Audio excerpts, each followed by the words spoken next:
Les amis, ça pue la panique. Ah oui, ça pue la panique. Je dis désormais, on va sortir un peu du cadre analytique. Nous allons sortir un peu du cadre analytique parce qu'on a tellement analysé. On a tellement parlé des projets de société du président Tidjane Thiam. Aujourd'hui, nous sommes confrontés à un régime dictatorial qui refuse même déjà l'acteur, c'est-à-dire celui-là qui tire le projet de société, qui refuse sa candidature. Donc quand on refuse notre candidat, on ne peut donc pas parler de projet de société pour l'instant. Voilà pourquoi est-ce que nous avons décidé de mettre le projet de société du président Tidjane Thiam de côté. Ici, il ne s'agit pas également aussi de critiquer le bilan du RHDP. Parce que le RHDP nous empêche même de critiquer son bilan. C'est-à-dire aujourd'hui, on a l'impression que le RHDP nous empêche de faire la politique en Côte d'Ivoire. Parce que simplement, ils ont retiré notre leader, le président Tidjane Thiam, de la liste électorale. Donc ça nous empêche d'un côté de parler de son projet de société, mais aussi d'attaquer le bilan du RHDP. Aujourd'hui, notre combat, c'est l'inscription du nom du président Tidjane Thiam sur la liste électorale.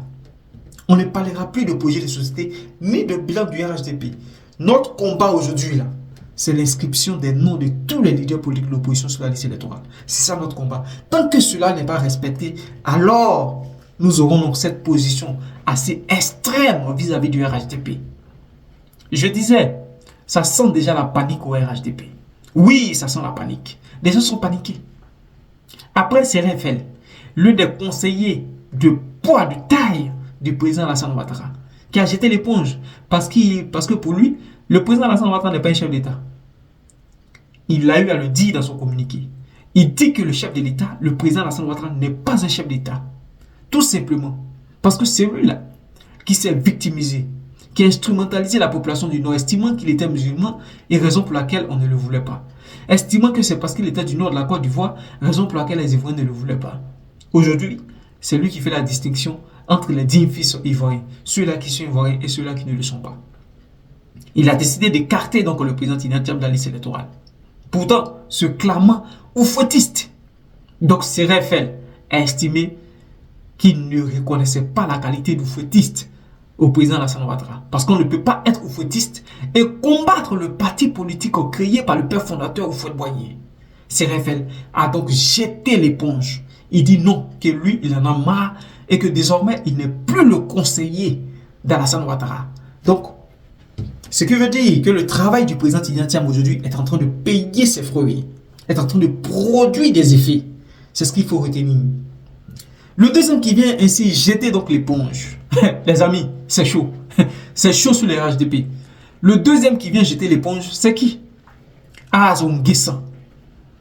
Nguessan qui s'illustrait auparavant de la mauvaise des manières parce qu'il était très virulent dans ses critiques envers le président Laurent Gbagbo, envers l'opposition. Mais aujourd'hui, l'ex-bras droit porte-parole du RHDP a décidé de retrouver la raison. Il a décidé de retrouver la raison et s'érige contre l'exclusion de tous les candidats de l'opposition. Parce que pour lui, on ne peut pas combattre une injustice dont on a été l'acteur, dont on a été objet dans le passé et qu'on a combattu et qu'aujourd'hui, on s'érige en acteur de cette exclusion-là. Donc, il a simplement demandé à ce que le RDR inscrive tous les leaders qui ont été écartés de la liste électorale sur cette liste-là. À l'heure où je vous parle, il est en garde à vue. Nguessan est en garde à vue.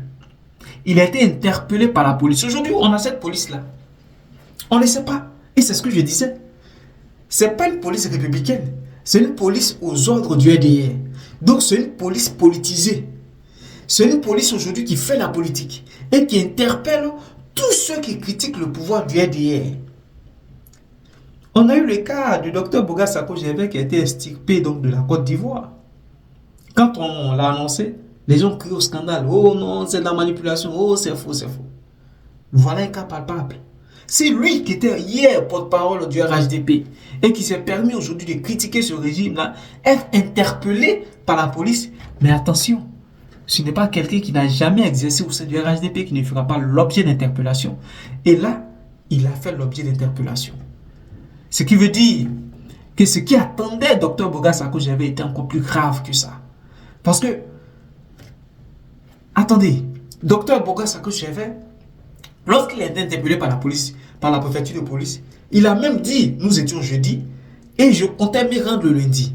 Mais sur place, je dis, ils ont dépêché quelqu'un, parce qu'il était à Boaké, ils ont dépêché quelqu'un à l'université de Boaké, c'est-à-dire un corps habillé, ou bien encagoulé, pour aller même le mettre aux arrêts à l'université de Boaké.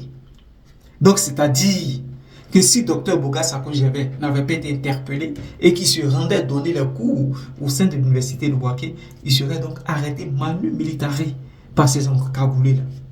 Voilà l'état dans lequel nous sommes. Et voilà l'état que nous combattons. Voilà pourquoi je dis simplement qu'aujourd'hui, nous allons mettre de côté le projet de société du président Tidjane Tcham et nous allons mettre de côté la critique concernant donc le bilan du RHDP. Notre combat aujourd'hui, c'est l'inscription de nos leaders sur la liste électorale. Le combat ne ferait commencer et nous allons gagner ce combat-là. On est ensemble.